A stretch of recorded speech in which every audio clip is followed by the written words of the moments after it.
നമസ്കാരം.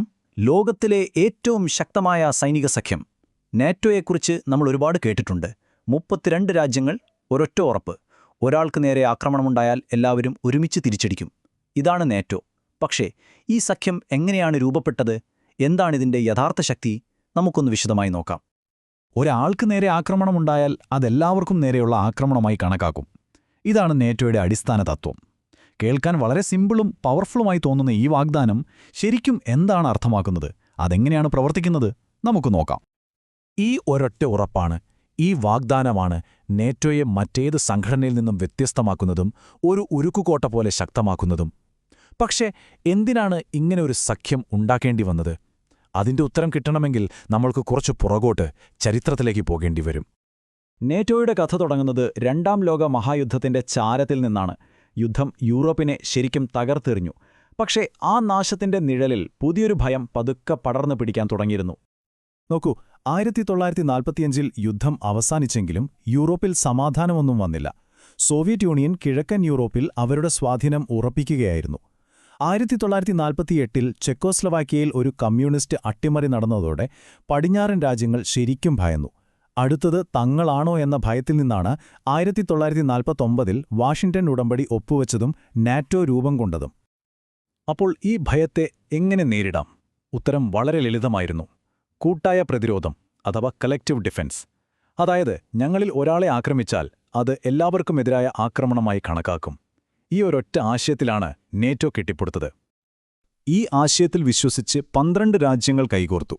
അറ്റ്ലാന്റിക് സമുദ്രത്തിന്റെ ഇരുവശത്തുമുള്ള രാജ്യങ്ങൾ, അമേരിക്കയും കാനഡയും മുതൽ ബ്രിട്ടൻ, ഫ്രാൻസ്, ഇറ്റലി തുടങ്ങിയ യൂറോപ്യൻ ശക്തികൾ വരെ. അങ്ങനെ ചരിത്രത്തിലെ ഏറ്റവും ശക്തമായ സൈനിക സഖ്യത്തിന് തുടക്കമായി. ഇനി നമുക്ക് നാറ്റോയുടെ ഏറ്റവും പ്രധാനപ്പെട്ട ഭാഗത്തേക്ക് വരാം.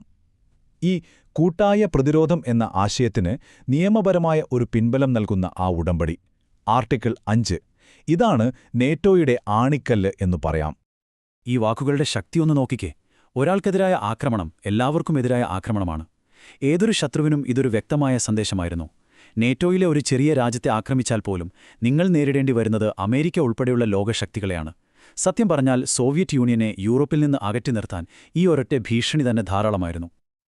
അപ്പോൾ 75 വർഷത്തെ ചരിത്രത്തിൽ എത്ര തവണ നാറ്റോയ്ക്ക് ഈ ശക്തമായ ആയുധം ഉപയോഗിക്കേണ്ടി വന്നിട്ടുണ്ടാകും? പലരും കരുതും ഒരുപാട് തവണയെന്ന്, അല്ലേ? എന്നാൽ ഉത്തരം നിങ്ങളെ ഞെട്ടിക്കും. വെറും ഒരേ ഒരു തവണ മാത്രം. ഏറ്റവും വലിയ വിരോധാഭാസം എന്താണെന്ന് വെച്ചാൽ, ആർട്ടിക്കിൾ 5 ഉപയോഗിച്ചത് സോവിയറ്റ് യൂണിയനെതിരെയായിരുന്നില്ല, മറിച്ച് 2001 അമേരിക്കയിൽ നടന്ന 9/11 ഭീകരാക്രമണത്തിന് ശേഷമായിരുന്നു. അതും ഒരു രാജ്യത്തിനെതിരെയല്ല, ഒരു ഭീകര സംഘടനയ്ക്കെതിരെ. അമേരിക്കയെ പിന്തുണയ്ക്കാൻ നാറ്റോ ഒന്നടങ്കം രംഗത്തിറങ്ങി. ഇതോടെ നാറ്റോയുടെ ചരിത്രത്തിൽ പുതിയൊരു അധ്യായം തുടങ്ങി: അഫ്ഗാനിസ്ഥാനിലെ യുദ്ധം. പക്ഷേ 1991 സോവിയറ്റ് യൂണിയൻ തകർന്നടിഞ്ഞു. അതോടെ നാറ്റോയുടെ പ്രധാന ശത്രു ഇല്ലാതായി. പിന്നെന്തിന് നാറ്റോ? ഈ ചോദ്യം ലോകമെമ്പാടും ഉയർന്നു. ഒരു ശത്രുവില്ലാത്ത സൈനിക സഖ്യത്തിന് എന്തു പ്രസക്തി? നാറ്റോ പിരിച്ചുവിടേണ്ട സമയമായോ എന്നുവരെ ചർച്ചകൾ വന്നു. ശരിക്കും സോവിയറ്റ് യൂണിയൻ എന്ന ഭീമൻ കരടിയെ പ്രതിരോധിക്കുക എന്ന ലക്ഷ്യത്തിൽ നിന്ന് നാറ്റോ ഒരുപാട് മാറി.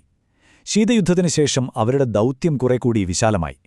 ലോകത്തിന്റെ പല ഭാഗങ്ങളിലും സമാധാനം നിലനിർത്താനും ഭീകരവാദത്തെ നേരിടാനും പ്രതിസന്ധികളിൽ ഇടപെടാനും അവർ തുടങ്ങി.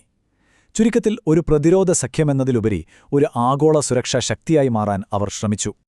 അതെ, പിരിച്ചുവിടുന്നതിനു പകരം നാറ്റോ പുതിയൊരു വഴി തെരഞ്ഞെടുത്തു. തങ്ങളുടെ പ്രവർത്തന മേഖല യൂറോപ്പിൽ ഒതുക്കാതെ ലോകത്തിന്റെ പല കോണുകളിലേക്കും വ്യാപിപ്പിച്ചു. അതോടെ നാറ്റോയുടെ പുതിയ പോർക്കളങ്ങൾ യൂറോപ്പിനു പുറത്തായി. ഉദാഹരണത്തിന്, യുഗോസ്ലാവിയയുടെ തകർച്ചയ്ക്ക് ശേഷം ബോസ്നിയയിലും കൊസോവയിലും സമാധാനം പുനഃസ്ഥാപിക്കാൻ നാറ്റോ ഇടപെട്ടു. അഫ്ഗാനിസ്ഥാനിൽ അവർ വർഷങ്ങളോളം താലിബാനെതിരെ പോരാടി. സൊമാലിയൻ തീരത്ത് കടൽക്കൊള്ളക്കാരെ തുരത്താനും ലിബിയയിൽ ഗദ്ദാഫിയുടെ ഭരണകൂടത്തെ താഴെയിറക്കാനും വരെ നാറ്റോയുടെ സൈനിക ശക്തി ഉപയോഗിക്കപ്പെട്ടു. നാറ്റോ ശരിക്കും ഒരുപാട് മാറിയിരുന്നു. ഈ പുതിയ ദൗത്യങ്ങൾക്കൊപ്പം നാറ്റോയുടെ അംഗബലവും വർദ്ധിച്ചു. സോവിയറ്റ് യൂണിയനിന്റെ തകർച്ചയോടെ സ്വതന്ത്രമായ കിഴക്കൻ യൂറോപ്യൻ രാജ്യങ്ങൾ തങ്ങളുടെ സുരക്ഷയ്ക്കായി നാറ്റോയെയാണ് ആശ്രയിച്ചത്.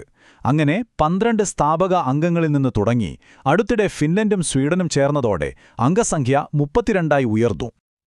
എന്നാൽ കാലചക്രം തിരിഞ്ഞപ്പോൾ പഴയ ശത്രുതകൾ വീണ്ടും ഉയർന്നുവന്നു.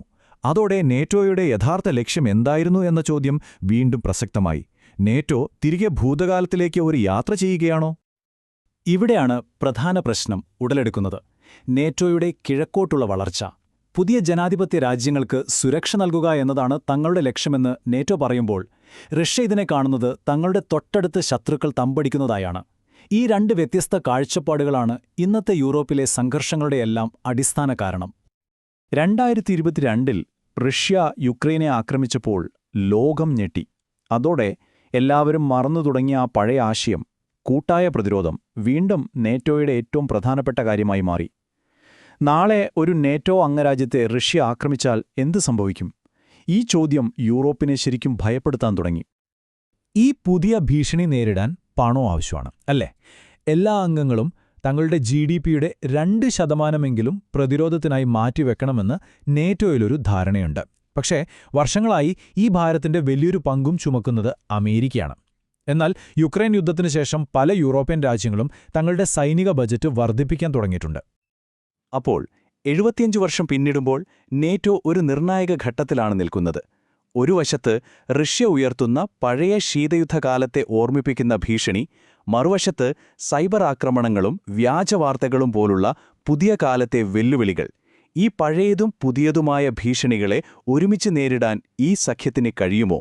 അതോ ലോകം മാറുന്നതിനനുസരിച്ച് നേറ്റോയും അപ്രസക്തമാകുമോ? നിങ്ങളുടെ അഭിപ്രായം എന്താണ്?